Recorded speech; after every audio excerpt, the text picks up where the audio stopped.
อารมณ์เสียพี่น้องมื้อนี้ขอระบายเนี่ยนายคนแห้งคนหูจักหักแพงกันมาเป็นเท่าใดปีก็เฮ็ดให้เสียอกเสียใจเฮ็ดให้เสียความรู้สึกต่อไปนี่ข่อยคือสิบ่สามารถร่วมงานกับสกุงสปือและก็เจลาได้ดอกพวกนี้พวกปากเป็นปากสมะแจพวกนี้หาว่าข่อยนี่เป็นคนขี้รักมักซกตีนสันมือไว้ข่อยก็ยอมหาว่าข่อยนี่รักสลิปรักเสือสอนเพิ่นไปถ่ายทำอยู่เฮือนพวกเพิ่นบัดได้กระจมมาสลิปเสียเสือสอนเสียแล้วกระจมซุบซิบว่าข่อยนี่รักเสือสอนรักสลิปพวกเพิ่นก็สิเอามาอีสังอันสลิปเสือสอนพวกเพิ่นหั่นน่ะลูกเมียข่อยก็บ่มีข่อยเอามาข่อยรักมาเสียไม่ไผใส่เสียข่อยใส่เองข่อยก็สิใส่สมมุติข่อยเป็นผู้ชายแต่ว่าโอ้เสียความรู้สึกหลายคนหูจักหักแพงกันบ่น่าสิมาเว้าให้กันแนวนี้รู้สึกว่าเสียเปรียบแบบนายดีได้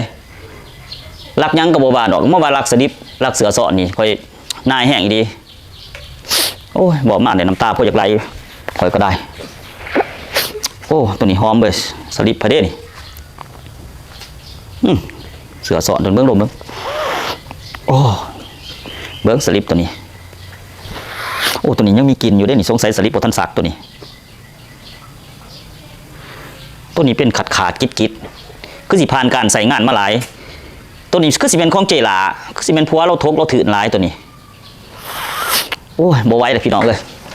ขอตัวเข้าห้องน้ำก่อนอันบ่อยู่แหละ